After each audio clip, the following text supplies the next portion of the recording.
So we've established that I've not been looking at the last two terms. I have been looking at the first term. And does anybody want to make a guess about what are the important two factors that I keep looking at to decide the end behavior? Nick? A negative or not in front, yes, that's important. And the other thing, yes? The power involved. This number also doesn't matter, doesn't matter, doesn't matter. Okay, but the powers matter, and whether or not it's positive or negative in front, that matters. That's what you look at. Okay, and let me tell you which one's which. Okay, first thing, notice I always started with on the right. I'm going to write one here just to give an example. Let's say I had a 3x to the 5th minus 2x plus 7. This part, remember, doesn't matter. Now, is this one positive or negative? It's positive, and therefore the right-hand side is going to be going up. No matter what the equation is, that very first thing you can look for is right here. Is there a negative in front or not? And if there's no negative, it means it's positive, and that means it's going up on the right-hand side. Okay, this is the right-hand side, and this is the left-hand side of the graph. Okay, on the left-hand side, you can tell whether or not it's going up or down based on this. The power, if it is odd, then things that have odd degrees are always going opposite directions. So if it's going down on the right, then it's up on the left. Or if it's going up on the left, it's going down on the right. I think that's what I just said. But anyways, they are always opposites of each other. So your graphs, when they're odd, always look kind of like this. They're either up on one side and down on the other, or they're like down on this side and up on that side. If it's even, then it's kind of like a parabola, yes. And they're not always up or always down, but they're always the same as each other. See what I mean? If it's an even degree, like for instance, y equals, oh wait, we should finish this one. For this one, I need this last thing then. So it's up on the right because it's positive in front. Since it's odd, what is it on the left? Must be down, because it must be going the opposite direction. All right. I suppose I could actually spell it all the way out. And then y equals x to the 4th minus 6, or 7, about. Remember, that other stuff really doesn't matter. So I just look at, is it positive or negative? It's positive. So what does that tell me? It's up. Check out the right side first. Then think about the left side and say, well, it's even, so they have to be both going the same direction. If whenever they're even, they're either both going up or both going down. And since I know it's going up over here, then it must be going up over here. All right, let's see if you really got that on your scratch paper. Write this one down, and then tell me if it's up, up, up, down. What is it? Okay, negative 6x squared plus 2x plus 1. And then write up, down, or down, up, or down, down, or whatever it is. Okay, so what did I always start with, the left or the right? I always start with the right. And in this case, what would you say? It's down. Why is it down? Because it's a negative in front. You know that about parabolas. Whenever you had a negative in front, the thing was upside down. And so it was heading down. And since this one's even, what do you think the final answer is? Down, down. Because when they're even, they are always doing the same thing. If this was down, then this is down. If they had both been going, if the one on the right had been up, then it would be up. Yes? If it was like negative 6x. Okay. Negative 6x squared plus blah. I don't even need to hear you anymore because that's all irrelevant. All I do is look at this first thing and the power and whether it's positive or negative in front. If it was x squared, you could just say. Oh, so if you want to include like an x squared or something, then that isn't simplified. That has to go with this then. See what I'm saying? No, I mean, if it was x squared,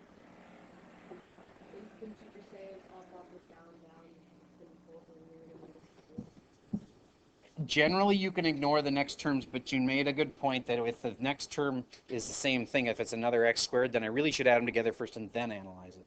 No, the first x squared. How about give me an exact problem? How about that? Give me an exact problem, and I'll tell you what you do. Okay. Again, I don't need to know that stuff. I just look at that and that. Yes, but what I'm teaching you is not just parabolas. You already knew the parabola stuff. This will work for x to the 7th, x to the 21st, x to the 22nd. All right, so I can tell this is down on the right because it's negative in front. Oh, it's the same way as from last time. And then because it's even degree, they must be the same. So if this is down, this must be down. That's how I think it through. I know you learned rules about parabolas, but you can't use that for when it gets to like this. Negative 15 x to the 31st. See what I'm saying? But this rule that I just told you means that whatever I write next won't matter. Okay? I look at this, and I look at this. All right, so does it going down or up on the right? Down.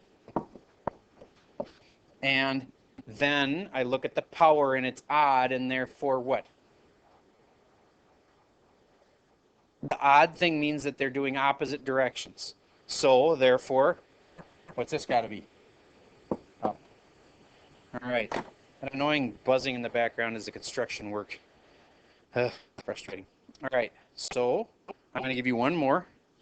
Ask you to tell me what the answer is. Y equals 12x to the 72nd power plus 1.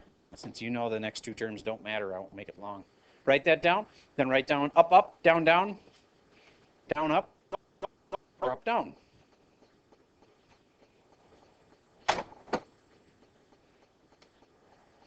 TK. Tell me why. Positive in front means what? Where? On the right-hand side, it's up. Good.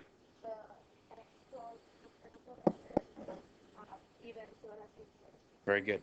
Since the degree is even, it must be the same. These have to either both be up or both be down. That one's got to be up, so we know it's got to be up, up. All right, good enough. Let's move on. This is the notes sheet, and I've already explained end behavior, but now this is all the other stuff that you have to know how to do. All right. Increasing and decreasing.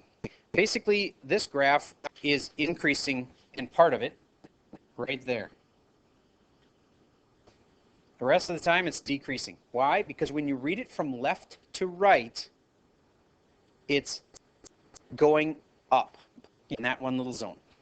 And the other zones, like this green zone here, and this other green zone here, it's going down as you read from left to right. So those spots, it's decreasing.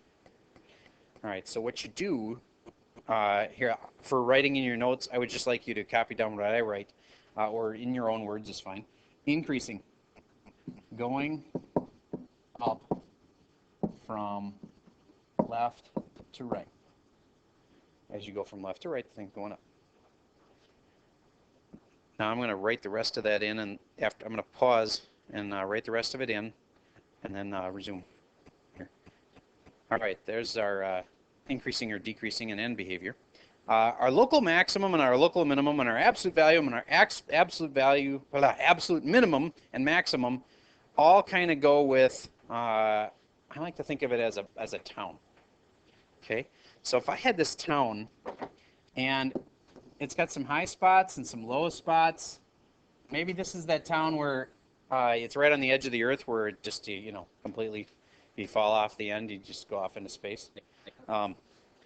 And let's say on this end it goes up like this. I don't know why, but here's a little valley where some people live. Gregerson lives up here on top of the hill. That's where they put all the people who have been naughty. And then the other one, that little blue house, is special. Why is that blue house special?